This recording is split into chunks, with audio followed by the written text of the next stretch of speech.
for today's dish is sinigang na baboy. Guys, pinapakulo muna natin ang baboy at papalambutin natin. Guys, habang pinapalambot natin yung baboy, hiwain natin ang kamatis at sibuyas. Himayin na natin ang kangkong.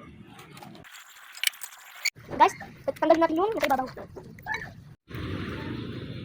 Guys, ilalagay na natin ang sibuyas at kamatis. Guys, lagyan natin ng patis at magic sarap.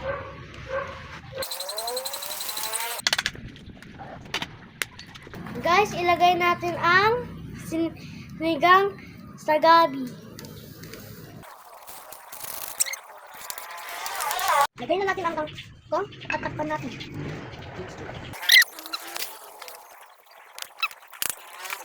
Guys, isa-try ko na nga yung sinigang na baboy.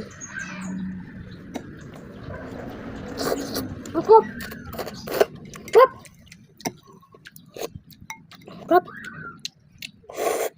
Ah!